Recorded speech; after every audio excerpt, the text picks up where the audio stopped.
Tom Savage suffered a concussion against the 49ers that forced T.J. Yates to come in at quarterback.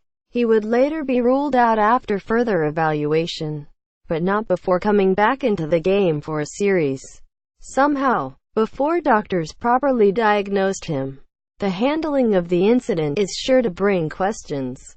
Savage was clearly hurt, and even displayed the fencing response which is commonly associated with head trauma injuries.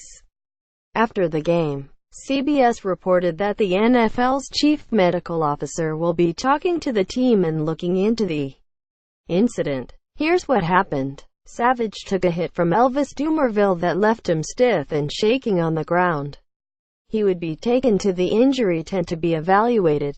On the Texans' next possession, Savage came back out onto the field without missing game time.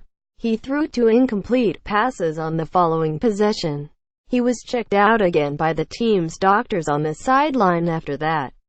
And when he tried to go back onto the field on the Houston possession after that, the doctors would not allow him to go.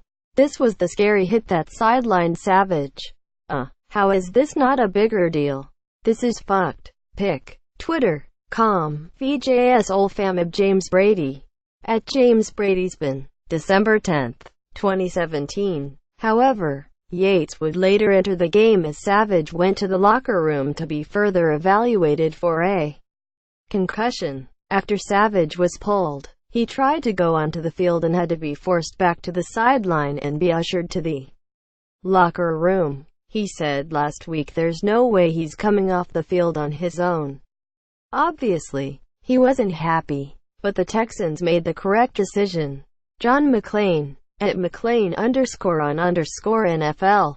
December 10, 2017. How was he allowed to go back onto the field? According to the league's concussion protocol, any potential concussion that is identified gets the player removed from the field. After that, the unaffiliated neurotrauma consultant and team doctor review the video of the play and administer the neurological exam to the player. If a player is diagnosed with a concussion, they are not allowed to play again that day. If they are not diagnosed with a concussion, they are monitored closely throughout the game. There are also 2 medical spotters in the booth who watch the game with binoculars and video replay to identify injuries that others missed. The league added a rule in 2015 allowing for the medical spotters to stop the game with a medical timeout to remove an injured player. After the game, head coach Bill O'Brien explained what happened. O'Brien says Savage was cleared by medical team to play, which is why he came back out on the field. They weren't satisfied with results of second test. #Texans Daniel Gotera. At DeetGotera. December 10, 2017. That's when they pulled him. O'Brien said he didn't have anything to do with Savage's return to game. All I do is coach. #Texans Brian T. Smith. At Cranbrian Smith. December 10, 2017. Together, they appear to have missed Savage doing what's called the fencing response in the end zone after that, i.e., the moment with his hands shaking. The fencing response happens after a hit to the head. After force on the person's brainstem, their arms or forearms extend and stiffen for several seconds in response to the impact. What does this mean for the Texans?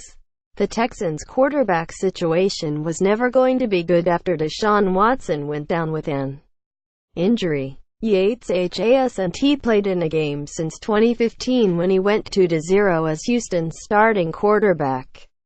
Upon entering the game, Yates threw a touchdown pass to DeAndre Hopkins to narrow the gap against the 49ers.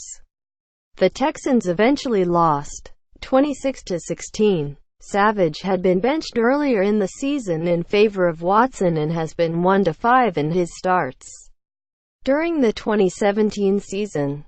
Last season, Savage had been sidelined for a concussion before entering the game to take a kneel down prior to exiting the game again. If the league finds that the Texans violated the concussion protocol, they could punish them. In 2016, the NFL passed a rule that allows the league to punish teams that violate the concussion protocol with fines or even loss of draft picks. The Seahawks violated the concussion protocol in a Thursday night game in November this year when they allowed Russell Wilson to return to play. The player who hit Wilson, Carlos Dansby, was fined, but the league investigation into the Seahawks, as far as we know, are still waiting to hear the results of the joint NFL-NFLPA investigation. Results from that were expected at the end of November. Given the NFL's track record on holding teams responsible for protocol violations, precedent seems to suggest that they won't be punished even if they did violate it.